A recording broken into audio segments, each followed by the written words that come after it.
皆さんこんにちは。日本語教師の手塚です。今日は N2 の文字語彙の過去問を一緒に解いてみたいと思います。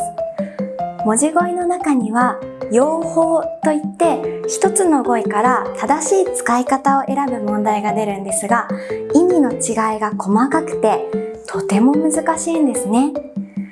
そこで今回は簡単な漢字を使った語彙だけど用法が難しい問題をピックアップしました。ぜひ一緒に考えてみてください。では始めましょう。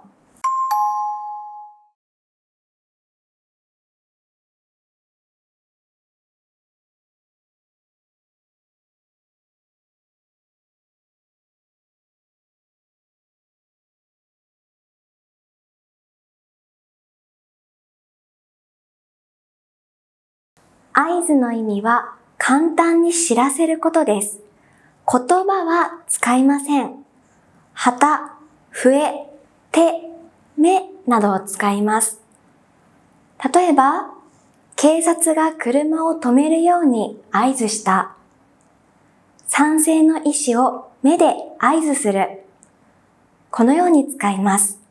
では1番から見ていきましょう。1、スタートの合図で選手たちは一斉に走り出した。これは正しいですね。2、ガス会社から器具の点検を来月行うという合図があった。これは簡単な知らせではなく、言葉を使ったしっかりとした知らせです。通知などが正しいです。3、参道に何か小さな動物が歩いたような合図があった。動物は何かを知らせたいわけではありません。歩いたようなですから、足跡などが正しいです。4、種をまいたところを忘れないように合図をつけておいた。合図をする、送るは使いますが、合図をつけるとは言いません。忘れないようにつけるのは印ですね。ということで答えは1番。スタートの合図で選手たちは一斉に走り出したです。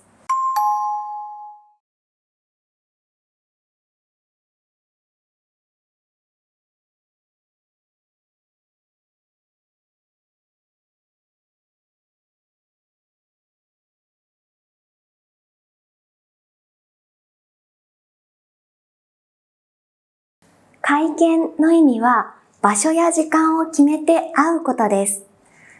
首相、俳優、社長など公式の改まった場で代表が会って話し合ったり質問したりするときに使います。例えば、首相に会見を申し入れた。俳優は記者会見を行った。このように使います。では、1番から見ていきましょう。1、来週アルバイトの会見があるので、持っていく履歴書を用意した。履歴書を持って会うのは会見ではなく面接ですね。2、社長が会見を開き、記者からの質問に一つ一つ丁寧に答えた。これは社長が会社を代表して記者に会って話をしたので正しいです。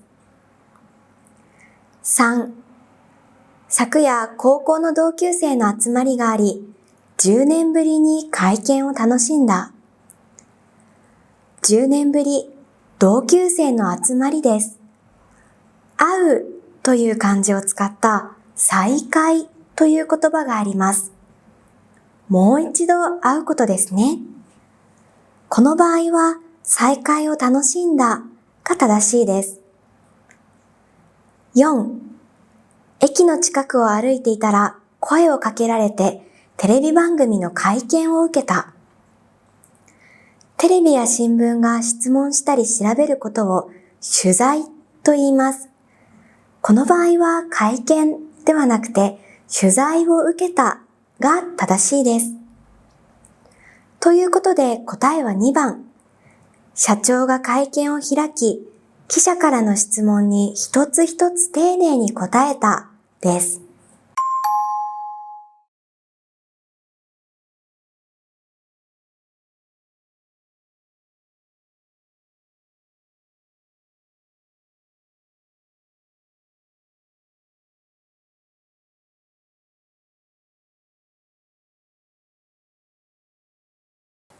目上の意味は自分より年齢や立場が上の人のことです。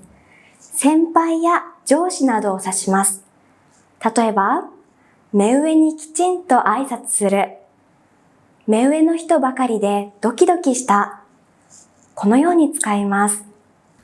では、1番から見ていきましょう。1、勉強会に参加した社員がすべて目上だったので、新人の私はとても緊張した。社員は自分の先輩で目上の人。私は新人で緊張した。これは正しい使い方ですね。2、この店で一番値段が高く、目上の商品は店の奥にある棚に並べられていた。目上は人のことですから、商品には使えません。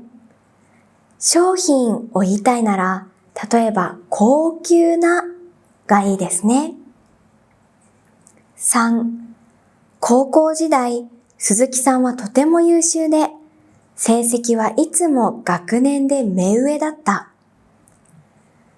目上は年齢または立場が上の人ですから、成績が目上は正しくありません。上位が正しいです。4、あの若さで金賞を受賞した伊藤さんは本当に目上の人だと思う。たとえどんなにすごいことをしても、評価には目上は使えません。ここではとても優れているという意味の優秀ながいいですね。ということで答えは1番。勉強会に参加した社員がすべて目上だったので、新人の私はとても緊張したです。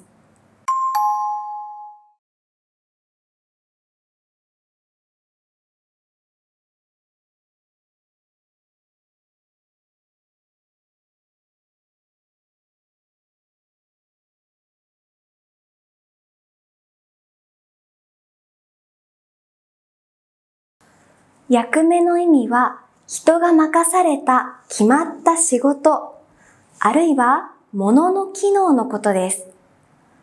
例えば、犬の散歩は弟の役目だ。このソファーはベッドの役目も果たす。このように使います。では、1番から見ていきましょう。1、次の公演で私は医者の役目を演じる。公演で演じるんですね。それは役目ではなく役と言います。2、健康のために毎朝散歩することが役目になっている。毎朝の散歩は誰かにやってくださいと言われた仕事、任せられた仕事ですか？違いますね。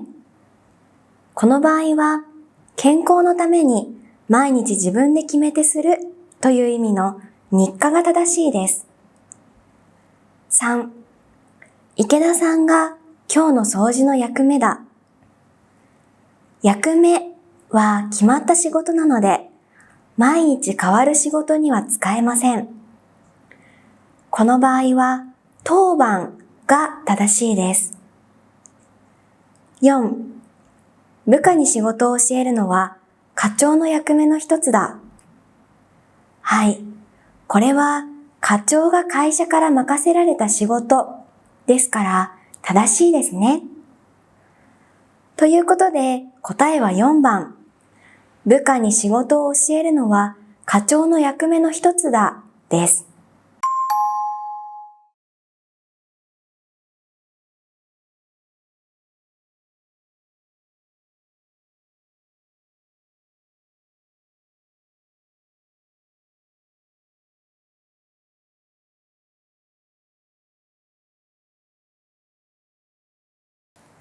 最後の問題ですね。行方は行く方向と書きますね。意味はその文字通り行く方向なんですが、範囲が広くて曖昧な方向というニュアンスが含まれます。そのため、行く方向が具体的に決まっている場合は使うことができません。例えば、警察は犯人の行方を追っている。地震で行方不明になった人が3人いた。このように使います。では、1番から見ていきましょう。1、この写真の2人は事件に関係があるらしいが、まだ行方がわからない。行方がわからない。これはよく使います。事件に関係している2人の行く方向は曖昧でよくわかっていないので、この文章は正しいですね。2、慌てていたので行方を確かめずにバスに乗ってしまった。バスの行く方向は具体的に決まっているので、行方を使うことができません。ここではバスの目的地という意味の行き先が正しいです。3、交差点を右に曲がると行方に黒い高層ビルが見えた。これは進路として向かう方向という意味の行く手が正しいです。向かう方向は明らかなので行方は使えません。4、日曜日の私の行方はいつも決まっていて、近くの喫茶店か図書館だ。いつも決まっているので行方は使えません。ここでは行くところが正しいです。ということで答えは1番。この写真の2人は事件に関係があるらしいが、まだ行方がわからないです。ここまで5つの問題を解いてみました。漢字自体は簡単で、きっと意味も理解していても、用法を正しく選ぶのはとても難しいですね。細かい違いまで抑えて N2 の合格を目指しましょう。メッシュクラスには他にも N2 の読解、聴解、文法の勉強に役立つ動画がたくさんあります。ぜひ他の動画もチェックしてみてくださいね。そしてこの動画がいいと思ったらいいねとチャンネル登録よろしくお願いします。それではまた次の動画でお会いしましょう。